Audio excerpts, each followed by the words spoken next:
Episode 5 of Solfawn, Stonegate. The gates of Stonegate did not open wider as the caravan approached. They did not need to.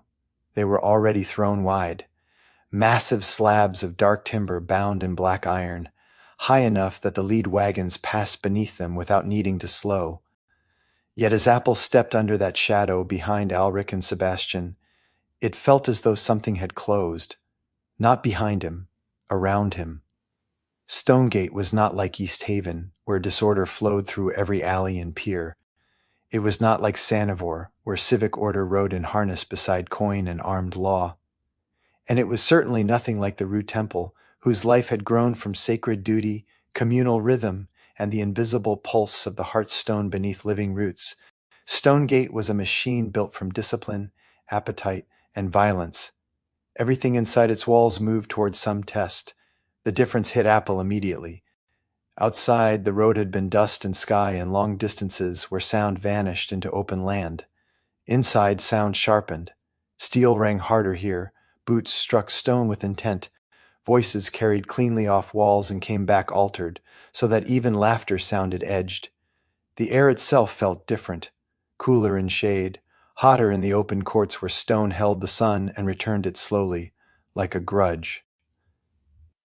Apple's tail curled tighter against his leg without him realizing it. He kept close to Alric, closer than before. The outer court beyond the gate spread wide and hard under the afternoon light, a broad stone expanse broken into marked training grounds, sparring rings, equipment racks, shallow steps, and open staging lanes. Fighters moved across it in clusters and lines. Some were drilling with shields, some with wooden staves, others with blunted steel. A pair of grapplers were slamming one another into packed sand near a post and rope ring while an instructor paced around them, barking corrections and a voice hoarse from long use. Near the far wall, 3 spearmen worked in synchronized lines so exact they looked almost ceremonial, until one missed timing and caught a stave butt in the mouth for the error. No one stopped for blood. That, more than anything, told Apple what this place believed. Stonegate did not treat violence as aberration. It treated it as curriculum. "Outer court," Unc said, walking beside them now at a pace slightly slower than before, as though remembering Apple had shorter legs and Sebastian a tendency to drift toward anything involving steel. "Training fields, sparring circles, muster grounds. Nothing important happens here." Apple frowned. It looked very important. Sebastian, however, was not looking at the drills. He was staring beyond them, toward the structure rising behind the first court. Stone, layered, tiered. The inner hold of Stonegate rose above the outer grounds like a second fortress built inside the first. Narrow towers, severe angles, parapets, high windows cut defensively into thick walls, and banners hanging from upper levels. Some bearing school symbols, others the sigils of patron houses, merchant leagues, retired champions, and island authorities whose money or influence had bought them visibility here. "This is it," Sebastian murmured. Alric did not turn. "This," he said, "is where it begins." That answer seemed to settle somewhere deep in Sebastian. Not comfort, not fear, something sharper. Recognition, perhaps, that longing and arrival were not the same thing. Unc led them across the court toward a side entrance watched by 2 armored guards. These were not road guards or caravan escorts. Their armor matched, their posture matched, even their stillness matched. They straightened as Unc approached. "Back already?" one of them said. "Miss me?" Unc replied. "Not particularly. That's hurtful." Then the guard's gaze moved past him to Alric. It stopped. Recognition did not flash across his face dramatically. It settled in, like someone watching an old story walk back through a door that had been closed too long. "You're back," he said. "For now," Alric replied. The guard nodded once and stepped aside. No one asked more. That, Apple was already learning, was one of Stonegate's customs. The place recognized old names quickly and did not always do so kindly. Inside, the air cooled at once. The corridor beyond the side entrance was stone all through. Walls, floor, arching ceiling ribbed by old support lines, blackened in places by lantern smoke. The smells changed too. Less sun-warmed dust, More oil, old mortar, leather, parchment, lamp black, and the faint iron tang that never seemed fully absent in a place where weapons were maintained as often as bodies. Apple's claws clicked faintly on the floor as he walked. That bothered him. Noise made him visible. The corridor opened into a long chamber, lined with benches, tables, storage chests, and wall boards covered in markers, slates, names, schedules, and sealed notices. At the far end, 3 clerks and a woman in a dark coat were sorting scrolls, ledgers, and wax-marked tags with the sort of concentrated impatience Apple had previously seen only in temple inventory rotations and Savannah's trading work before a major village exchange. Administration. He had not expected paperwork to feel dangerous, and yet it did, because this was where identity changed shape. At RU, names had been given through relationship and role, a nest name from the mother, a temple name when labor and belonging made it earned. Paper had not made a Samia real, community had. Here it seemed ink did. Unk approached the nearest table without hesitation. Paperwork, he muttered over one shoulder, as if the word itself tasted worse than bad stew. Sebastian let out a low groan. Apple did not know the word, but he understood the mood surrounding it and disliked it on principle.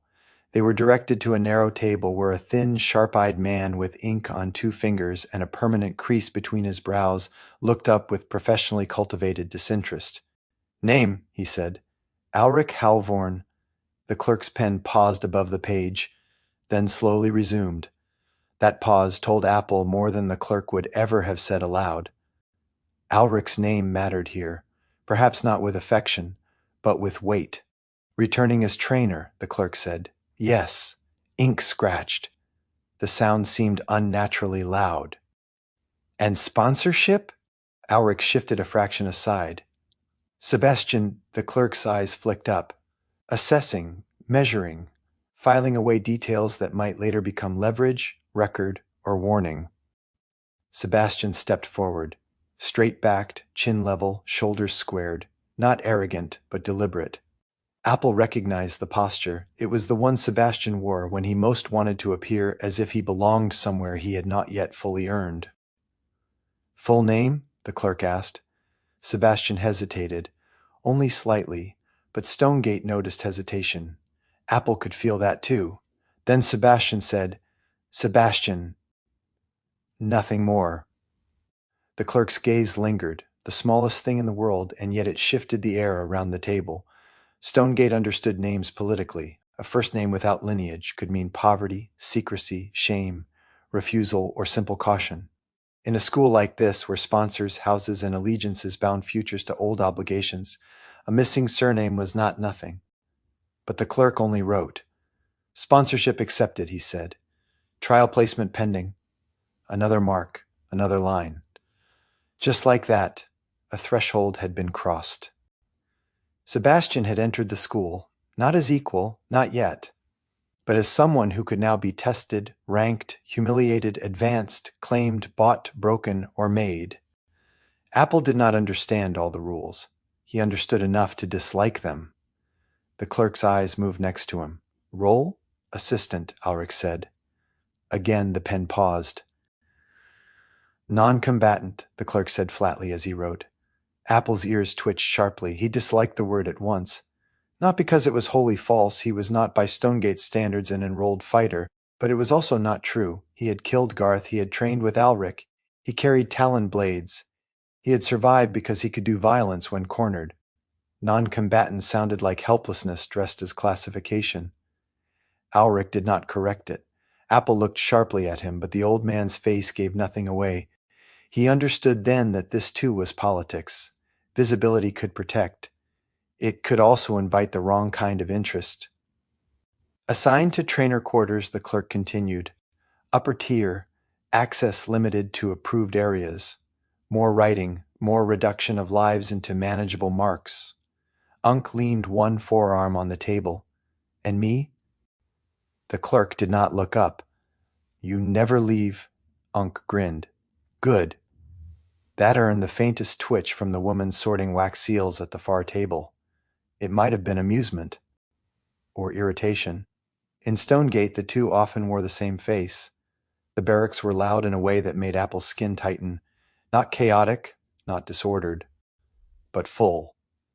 Rows of beds lined the long chamber, separated by narrow aisles and divided loosely by cohort, weapon specialty, or whatever social logic the students had imposed on the arrangement over time.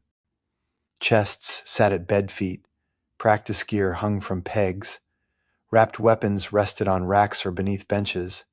The place smelled of sweat, old leather, oil, wet cloth, straw, metal polish, and the faint mineral scent of bruised bodies healing badly. Voices crossed constantly, jokes, insults, questions, complaints. One student was wrapping another's hand while arguing about footwork. Two more were stripping down a training blade and debating whether a certain master favored brute force or simply hated them equally. A girl with a shaved head and spear scars across one forearm was asleep face down on her bed in broad daylight, boots still on, while the rest of the room flowed around her. Sebastian stopped at the entrance for a moment. He tried not to let the reaction show, but Apple saw it. This was what he had wanted, not merely fighting, belonging among fighters. That desire made him vulnerable in ways he did not yet understand. Apple followed Alric up a narrower stair away from the noise. The upper levels changed character almost at once. Doors instead of open rows. Smaller corridors. Windows cut high and narrow into the stone. Less smell of communal life. More smell of private discipline. Oil, paper, sharpened steel, stored clothing, clean linen, ink. Trainer quarters. Stonegate, Apple was discovering, organized status spatially. The higher one went, the fewer bodies shared each room. Privacy itself was part of rank. Alric's room was simple: a bed, a table, a chair, a chest, a washstand, shelves built into the wall. Nothing unnecessary, no display pieces, no vanity, no trace of sentiment left where any passerby might read it. Apple stepped inside and, without asking permission or needing instruction, began mapping the room. Window, door, table angle, shadow lines at different times of day, ceiling beam, shelf heights, reachable ledges, where he could climb, where he could hide, where he could fight if someone entered too quickly and too sure of himself. Only after that did he settle. Alric set down his bundle and looked around with a face that revealed almost nothing. "This is home," he said. Apple looked at the room again. It did not feel like home. Not the way Rue had. Not the way even Alric's courtyard in East Haven had begun to, in its own rough fashion. But it was something else. A place inside the walls. A foothold. A beginning. For now, that would have to be enough. Stonegate did not believe in easing people into its rhythms. The next morning began before full sunrise with a bell deep in the hold, a low resonant strike that rolled through the stone and into the body. It did not sound like a temple bell. Temple bells marked sequence, obligation, ritual timing, the relationship between sacred work and passing hours. This bell did not invite.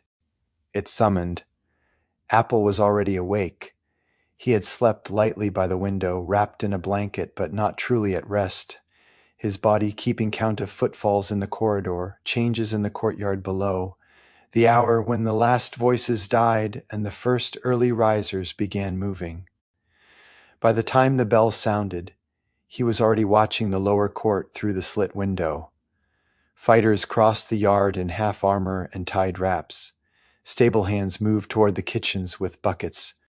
Two figures were already sparring in the dawn dimness, too restless or too anxious to wait for sanctioned hours. Sebastian arrived not long after, hair loose around his shoulders and expression set in the overly controlled way he wore when he was trying not to betray nerves. "First day," he said. Apple tilted his head. Sebastian ran a hand through his hair, pushing it back only for it to fall loose again. "They told me to cut it." Apple's ears flicked. "Why?" Sebastian snorted once. "Because it's long, easier to grab, easier to control, easier to turn my head when I don't want it turned." Apple considered that. It made sense. Hair, like tail, could be beauty or vulnerability depending on whether it was mastered. He looked again at the golden strands, at the way they caught the pale morning light, at how out of place they looked in Stonegate's severe geometry. No, he said. Sebastian blinked. No? Apple stepped closer. I can fix it. There was a small pause in which Sebastian had the visible good sense to realize this mattered in some way he did not yet fully understand. Then he sat. Apple moved behind him. This, unlike Stonegate's drills and ledgers and ranking politics, belonged to an older logic. Grooming among the Samaya was not merely maintenance. It was care, status, trust, and communication all braided into one daily act. Mothers groomed infants. Apprentices sometimes groomed elders before ceremonies. Close friends untangled one another's fur after long work on scaffolds or in the upper canopy. Mates, siblings, and temple companions all used touch to reinforce belonging. Cleanliness mattered, yes, but so did attention.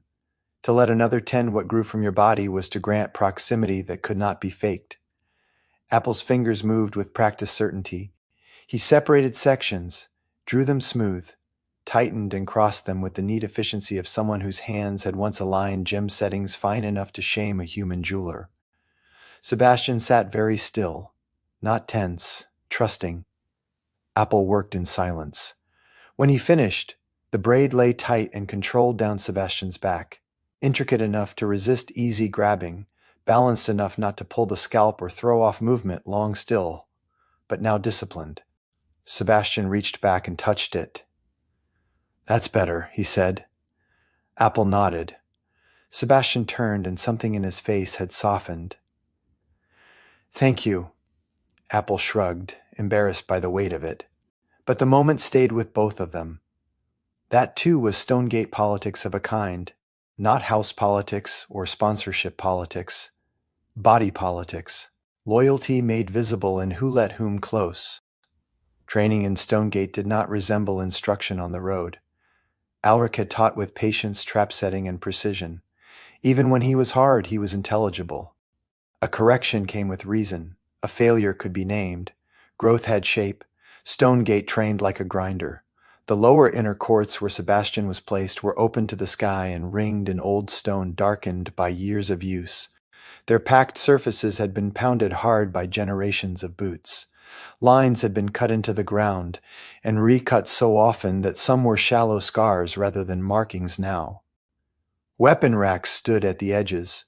So did water barrels, sand bins, and posts for shield drills. The noise never stopped. Wood on wood. Steel on blunted steel. Boots. Breath. Instructors' voices cracking across the yard. Curses when someone caught a blow they shouldn't have. The slap of bodies hitting sand and grappling rings.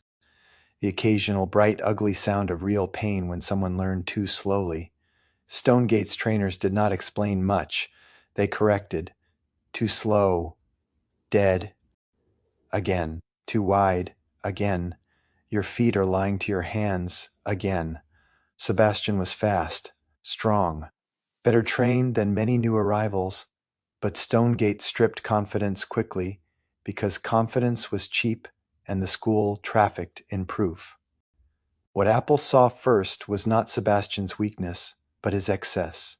He carried too much of himself into every strike, too much need, too much intention, too much desire to be seen becoming what he thought he ought to be. In the temple, craft suffered if the hand tried to impose itself too loudly over the material. Kuruma used to say that a novice often wanted credit before the work was willing to grant it. Sebastian fought like that. The instructors saw it at once. Again, one said after knocking his practice blade out of line with humiliating ease.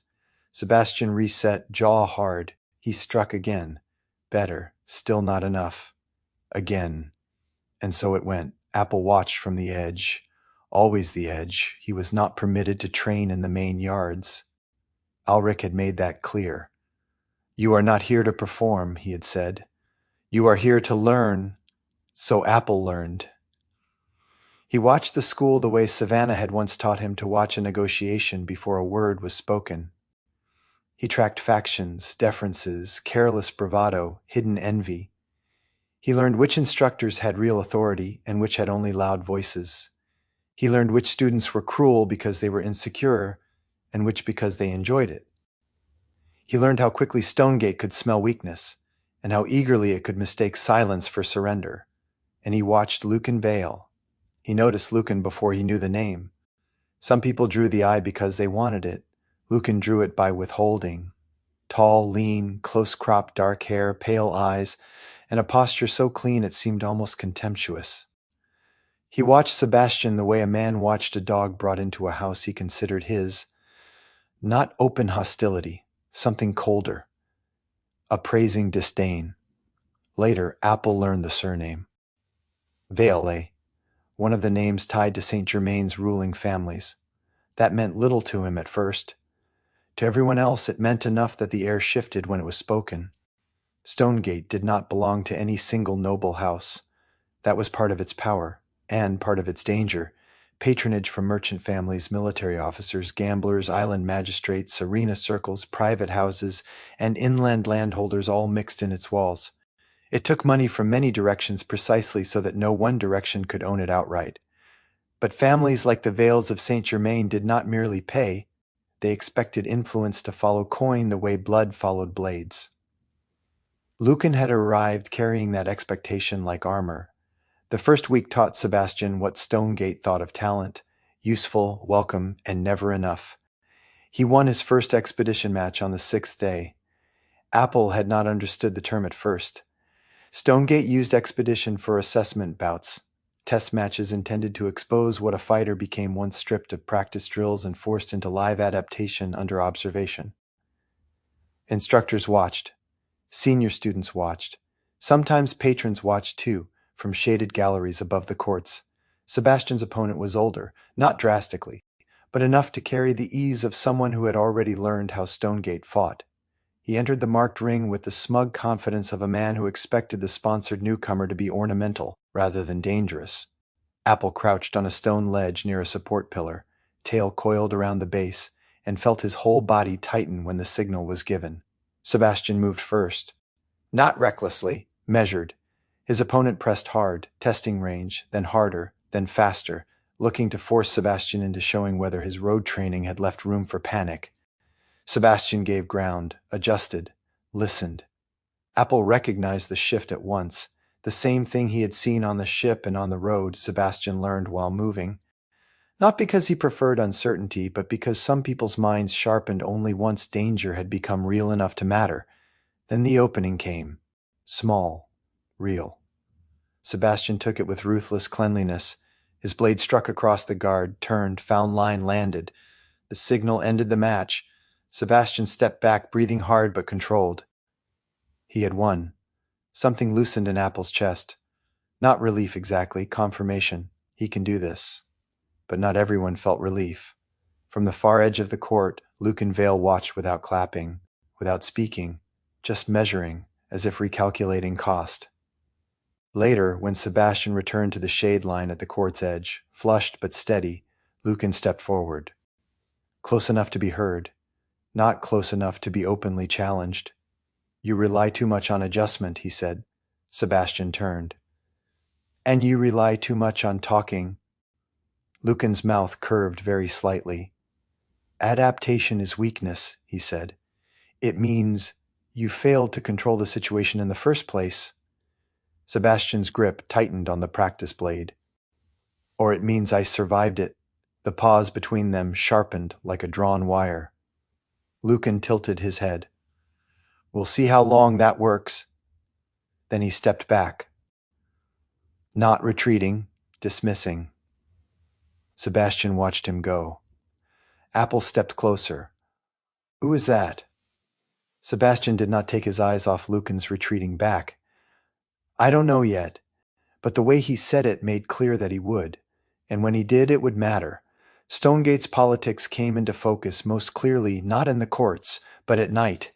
After dark, once the drills wound down and the bathing room steamed with bruised bodies trying to keep themselves functional, the school divided itself more visibly. Barracks talk belonged to students, boasts, complaints, wagers, whispered rivalries. Upper halls belonged to trainers and long-serving staff. The dining hall belonged to everyone, and therefore to no one, which made it the most dangerous room in the hold. Apple began spending more time in the kitchens again, partly because Unk was there, partly because kitchens were where structures revealed their truths. Who ate first? Who served whom? Which tables drew silence when certain people sat? Which patrons the staff treated as a nuisance and which as a threat? What food was hidden for later? What names made conversation lower? Unk cooked with violence under control. That was the only way Apple could describe it. Nothing in the man was delicate, yet his hands in the kitchen possessed the same mastery Apple had seen in Alric's sword work. He cut quickly, decisively, with no wasted motion. He knew heat by smell and sound. He salted from habit but tasted from principle. He swore at pots as if they were insubordinate recruits, and somehow the food always emerged better for it. He also fed Apple differently when needed and never made a spectacle of doing so. A softer mash on a day when the training hall smell of blood had turned Apple's stomach. Dates once, though later that memory would become complicated. A flatbread brushed with honey when some temple grief had hollowed him out unexpectedly. Soup rich with roots and herbs when the lower yard bruises from sparring observation drills had left him too keyed to chew. It made warming to Unk nearly intolerable. An orc should not have been the one to notice when he needed sweetness. An orc should not have quietly slid a bowl his way and said, "Eat before the world gets stupid again." And yet Unk kept doing exactly those sorts of things until Apple's distrust could no longer remain simple without becoming dishonest. Still, fear did not depart cleanly. One night Apple came into the kitchen late and found Unk splitting a dressed haunch with a heavy cleaver. For half a heartbeat the scene became the pirate ship again. The butcher's table, the wet work, the casual reduction of a living being into meat. Apple stopped dead. His claws scraped stone. Unk looked up immediately, saw everything. The stiffened shoulders, the widened eyes, the hand dropping toward a blade. Without a word, the old orc set the cleaver down, then stepped back from the block. "This is goat," he said evenly. Apple could smell that it was. Clean blood, fat, herb rub, not the ship, not that. His body did not care.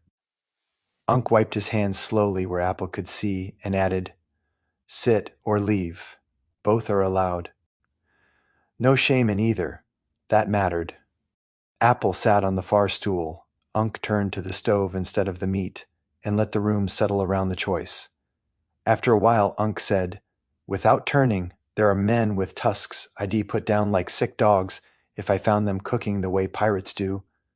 Apple's throat tightened. "You know what they did."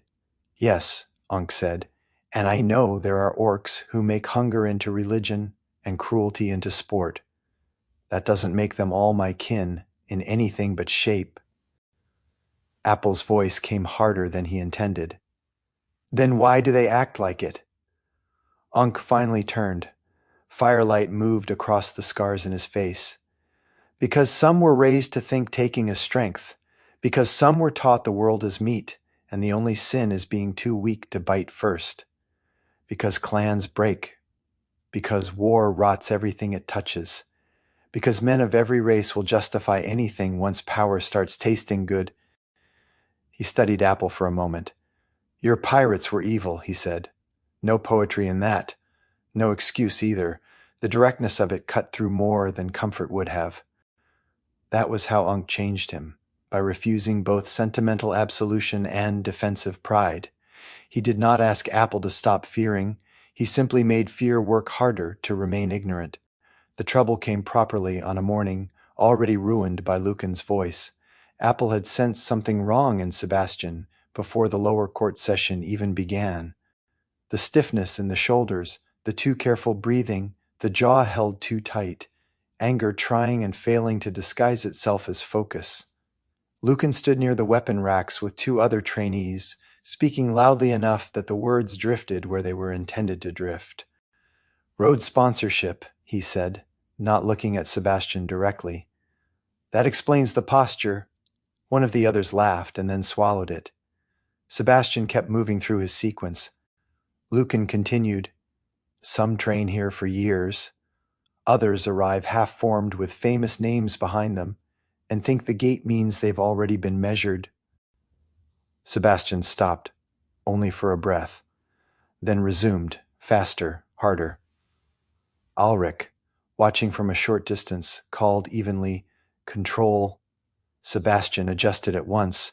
But Lucan had already seen what he wanted to see, the anger beneath the polish. Later, after the session broke, Apple was carrying Auric's flask and wraps through a narrow corridor between the lower dormitory wing and the storage rooms when Lucan stepped into his path. He did not block the entire passage. He did not need to. Arrogance took space as effectively as muscle.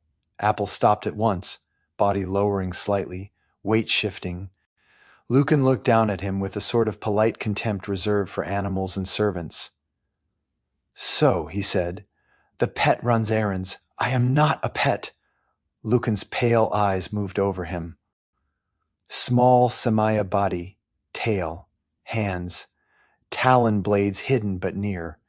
Every visible fact translated instantly into some calculus of offense. "No," he said softly. "You're a novelty."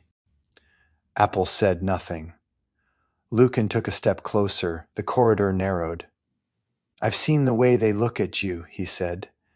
"Alric, the others—" Apple's ears angled back. "Protective," Lucan murmured. "Possessive, even. It's unbecoming." Apple set the flask carefully on a nearby ledge. His tail loosened. Lucan noticed. Satisfaction sharpened him. "There," he said. "That's better. I was wondering if there was any bite in you at all. Move." Lucan leaned down just slightly, enough to insult without needing contact. "Or what?" Apple's hand moved to one talon blade. Not drawing. Ready. He knew exactly how a corridor fight would go if he committed to it. No room to circle. No room to climb. Close work only. Throat, wrist, tendon, inner thigh. Fast enough and a larger man went down before size could matter. He also knew with sudden terrible clarity that he could do it. Lucan saw something in his face then he had not expected. For the briefest moment, caution displaced superiority. "Apple," Sebastian's voice cut down the corridor. Both turned. Sebastian stood at the far end with practice sword still belted at his side, looking at Lucan with a coldness Apple had not seen before. Lucan straightened. "Interrupting something?" he asked. "Yes," Sebastian said. He came forward and stopped beside Apple, not shielding him, not stepping ahead of him, but beside him. Deliberate, equal. Lucan noticed. "Your little friend has teeth," he said. Sebastian's jaw tightened. "Then watch where you put your hands." Lucan laughed softly. "There it is." Sebastian took one step forward. "Say what you mean." Lucan's eyes sharpened. "Fine. You don't belong here." The corridor went very still. "You arrive sponsored and untested and carry yourself like the school has already judged you worthy. It hasn't." "No," Sebastian said quietly. "I'm earning it now." Lucan's mouth twisted. By adapting? By waiting for better men to make mistakes? Apple could feel Sebastian's anger heating the narrow space. Control, he thought. Control. But Sebastian had crossed the inner line already. "Name the ring," he said. Lucan's face lit by the smallest degree. Around them, passing trainees had slowed. Not enough to intervene. Enough to witness. "A challenge?" Lucan asked. "Yes, accepted. Too quick." That was what Apple noticed. No reluctance, no surprise. Lucan had been walking toward this. A trap could be made entirely from words. "I'm getting Alric," Apple said. Neither stopped him. He ran. Stonegate's corridors blurred around him. Stairwells, banners overhead, upper passage, trainer tier. The door to Alric's room stood ajar. Wrong. Alric did not leave doors ajar. Apple pushed it open. The room smelled sweet. Not strongly, subtly, dates. For one absurd instant his mind snagged there because the smell connected to memory, sweet fruit, temple trade goods, rare treats. Then he saw Alric, on the floor beside the table, one hand braced as if he had tried to rise and failed.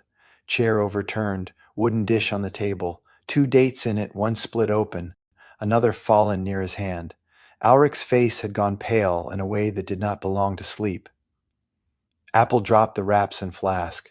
"No, He was on the floor at once, hands on Alric's chest, shoulder, face, wrist, not knowing what he was looking for except some sign that the body still held the man. Nothing. No correction. No voice. No steady presence. Only stillness.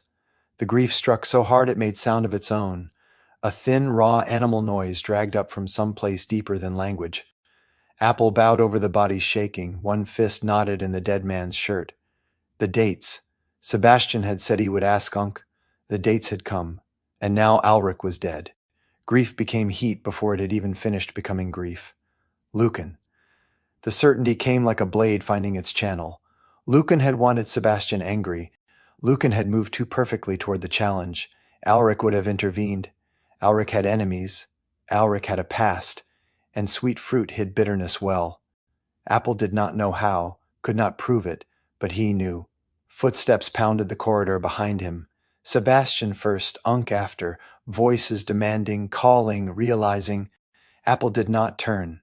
He stayed kneeling beside Alric's body on the stone floor, one small hand fisted in dead cloth, and knew with complete useless clarity that the world had changed again. News of Alric's death moved through Stonegate with impossible speed. By evening everyone seemed to know. Training did not stop by formal order, it simply failed to continue. Rings emptied, steel quieted. Conversations lowered when his name was spoken. Even the gate guard stood straighter, as if grief here had to be carried publicly because private mourning would not suffice for a man who had trained half the school and intimidated the other half by reputation alone. Apple moved through those hours as if wrapped in wet cloth. People spoke to him. He remembered almost none of it. Hands touched his shoulder, some he flinched from, some he endured. Sebastian stayed near him, Unc too. Neither asked him to speak. Neither demanded he stop crying when tears came suddenly and hard, humiliating him all over again for how little his body cared about pride. At Rue, mourning had been communal and structured. Death entered ritual. Voices shared the burden. Food, silence, prayer, and memory each had their place. Stonegate mourned differently. It made room, then watched what grief did in that room. At sunset they carried Alric to the pyre. The ceremonial court lay deep within the old hold, a circular stone space open to the sky and ringed by pillars so old their carvings had worn soft under generations of weather and touch.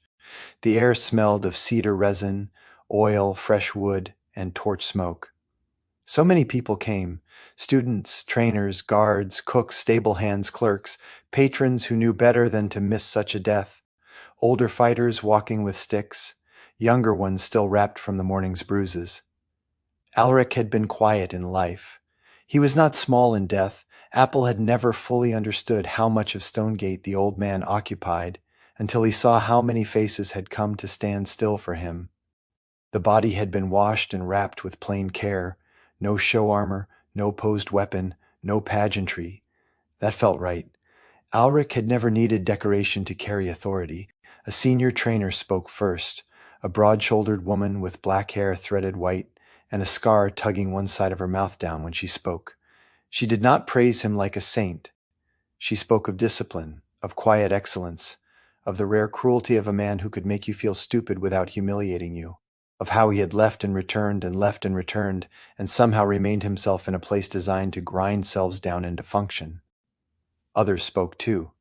A guard remembered a broken nose and being made to thank Alric for the lesson. A one-kneed veteran said Alric had been the only trainer who knew when to tell a fighter to stop and when to tell them to keep going through fear. Someone laughed through tears while describing his talent for dismantling foolishness with fewer words than seemed fair. There was grief, and under it, affection so rough and real it made Apple ache worse than silence would have. Then Unc stepped forward with the torch. For once he said nothing. He stood before the pyre a long time, broad back toward the crowd, shoulders rising and falling once with a breath he seemed to have to choose deliberately. Then he set flame to cedar and oil. The fire caught slowly, then all at once. Heat pressed outward, smoke climbed. Cloth glowed, darkened, vanished behind flame. Apple could not look away, he should have. But he could not. The man who had given him ginger root, who had taught him blades, who had told him not to make killing the shape of himself, was becoming fire and smoke under an open Stonegate sky. Sebastian's hand touched his shoulder once, lightly, that was all. Apple leaned into it without meaning to. After the formal mourners drifted away and the court thinned to a few shadows at the edges, Unc returned with a dark bottle. Alric would hate how serious this is getting, he muttered. His voice was roughened almost beyond his usual range. He drank first, then passed the bottle. They stood together near the edge of the court, Unc, Sebastian, Apple, and the blaze. The liquor burned like punishment. Good, Apple thought. Something should. They spoke in turn. Unc called Alric the best teacher he had ever had, and the worst liar about not caring what became of his students. Sebastian said Alric could make you feel like an idiot without stripping your dignity in the process, and that he had seen what people could be before they themselves were ready to believe it. Apple stared into the flames and said, he listened. Even when he wasn't talking, it was the truest thing he knew. Then, after more drink and silence and heat and grief, he said it. It was Lucan. Sebastian turned. What? The dates, Apple said. You said you'd ask Unc. Then they were there. Lucan wanted you angry. He wanted the challenge. He knew Alric would stop it. Smoke crossed the space between them. Sebastian frowned. That doesn't prove anything. I know Apple hated how small that sounded. But it's him. Unc's face had darkened into something near murderous. Careful, he said. Feeling isn't proof in a place like Stonegate. It is for me. Unc did not flinch. Sebastian spoke before the argument could split wider. I'm not convinced, he said quietly. The words hit like another blow. Then he added, but I'll watch him. I promise. Apple looked at him a long time. At the loosened braid, the ashlight on his face, the fact that he had stayed. Slowly, Apple nodded. The fire kept burning. And beneath grief, shock, and the first bitter taste of vengeance, something hard and deliberate settled into him. Purpose. Dark, unfinished, and now inseparable from the walls of Stonegate itself. This is the end of episode 5 of Solfawn, Blood and Brine.